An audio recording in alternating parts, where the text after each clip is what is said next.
Republic TV പ്രതിനിധികൾ കൊച്ചിയിൽ CISF കസ്റ്റഡിയിൽ. ഇന്ത്യ അഭയം നൽകിയ ഇറാനിയൻ കപ്പൽ ഐറിസ് ലവാന്റെ ദൃശ്യങ്ങൾ പകർത്തുന്നതിനിടെയാണ് മാധ്യമപ്രവർത്തകരെ കസ്റ്റഡിയിലെടുത്തത്.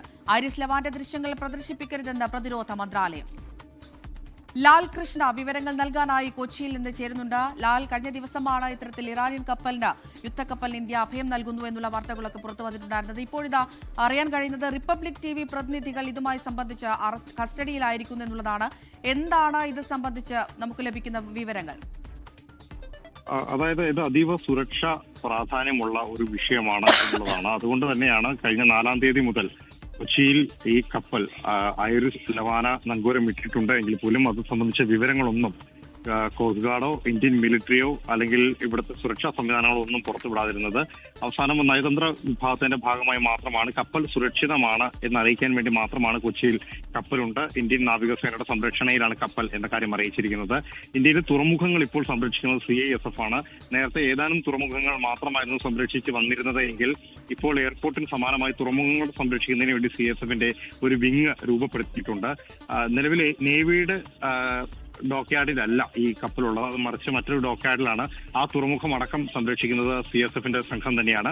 ആ CSF സംഘമാണ് നിലവിൽ ഈ റിപ്പബ്ലിക് ചാനലിന്റെ പ്രതിനിധിയെ കസ്റ്റഡിയിലെടുത്തിട്ടുള്ളത്. ഇവരെ പുലർച്ചയോടുകൂടി കൊച്ചിയിലെത്തുകയും കൊച്ചിയിൽ നിന്ന് ഒരു ബോട്ട് എടുത്ത് ഇതിന്റെ ദൃശ്യങ്ങൾ ചിത്രീകരിക്കുന്നതിന് വേണ്ടിയിട്ട് ഷിപ്പിനടുത്തേക്ക് പോവുകയുമാണ് ഉണ്ടായത്. ആ സമയത്താണ് ഇത് ശ്രദ്ധയിൽപ്പെട്ട CSFന്റെ സംഘം ഇവരെ പിടികൂടുകയും കസ്റ്റഡി എടുക്കുകയും ചെയ്തത്. ഇവർ നിലവിൽ ആലുവയിൽ പോലീസ് സ്റ്റേഷനിലാണ് ഉള്ളത്. മജിസ്ട്രേറ്റിന് മുന്നിൽ ഹാജരാക്കാൻ വേണ്ടി കൊണ്ടുപോയിരിക്കുകയാണ്.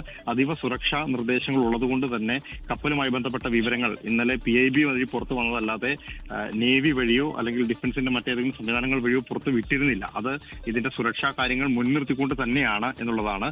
കപ്പലിൽ നിലവിൽ ഇത് ഐറിസ് ലവാനയാണെന്ന് തിരിച്ചറിയുന്ന രീതിയിൽ ഒരു തരത്തിലുള്ള ചിഹ്നങ്ങളോ മറ്റു കാര്യങ്ങളോ ഇല്ല. കപ്പലിലുണ്ടായിരുന്ന മുഴുവൻ ജീവനക്കാരെയും കപ്പൽ ഡോക്യാർഡിൽ അടുപ്പിച്ച അന്ന് തന്നെ നേവിയുടെ പ്രത്യേക കേന്ദ്രങ്ങളിലേക്ക് മാറ്റുകയും ചെയ്തതാണ്. അത്തരത്തിൽ വളരെ നിഗൂഢമായി അല്ലെങ്കിൽ രഹസ്യമായി തന്നെയാണ് ഇന്ത്യ ഈ വിഷയം കൈകാര്യം ചെയ്തുകൊണ്ടിരിക്കുന്നത്. അതുകൊണ്ട് തന്നെ ഇതുമായി ബന്ധപ്പെട്ടിരിക്കുന്ന ഒരു വാർത്തകളും പുറത്തു പോകാൻ ഡിഫൻസ് മിനിസ്ട്രി നയതന്ത്ര വിഭാഗവും താല്പര്യപ്പെടുന്നില്ല എന്നുള്ളത് തന്നെയാണ്. ഇതുമായി ബന്ധപ്പെട്ട് ഏറ്റവും പുതുതായി പുറത്തു വരുന്ന മറ്റൊരു വിവരം എന്ന് പറയുന്നത് മലയാളത്തിലെ ദൃശ്യമാധ്യമ പ്രവർത്തകർ നമ്മളടക്കമുള്ള ദൃശ്യമാധ്യമങ്ങൾ ഇന്ന് രാവിലെ മുതൽ ഈ ദൃശ്യങ്ങൾ പുറത്തു വന്നിരുന്നു. ഐറിസ് ലവാനയുടെ ദൃശ്യങ്ങൾ തന്നെയാണ് പുറത്തു വന്നത്.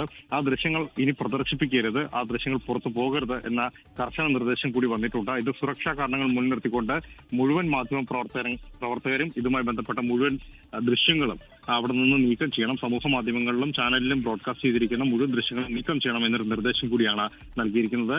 നിയമപരമായി ഒരുപാട് വെല്ലുവിളികളും മറ്റു കാര്യങ്ങളും നിലനിൽക്കുന്നതിനാൽ ഇത് നയതന്ത്രപരമായ ബന്ധങ്ങളെ കൂടി ബാധിക്കുന്ന ഒരു വിഷയമായതിനാൽ സുരക്ഷാ കാരണങ്ങൾ കൂടി കണക്കിലെടുത്തുകൊണ്ടാണ് ഈ ദൃശ്യങ്ങളടക്കം മാറ്റണമെന്ന് നിർദ്ദേശം നൽകിയത്. എന്താണെങ്കിലും നിലവിൽ കസ്റ്റഡിയിലുള്ളവരെ മജിസ്ട്രേറ്റിന് മുന്നിൽ ഹാജരാക്കി തുടർ നിയമ നടപടികൾക്ക് ഒരുങ്ങുകയാണ് CISF. ലോകത്തെവിടെയായാലും ഏത് സമയത്തും 24 വാർത്തകളും ഓഗ്മെന്റഡ് റിയാലിറ്റി പാക്കേജുകളും എക്സ്പ്ലെയിനറുകളും വിശദമായി കാണാൻ ഞങ്ങളുടെ YouTube ചാനൽ നിങ്ങൾക്ക് സബ്സ്ക്രൈബ് ചെയ്യാം.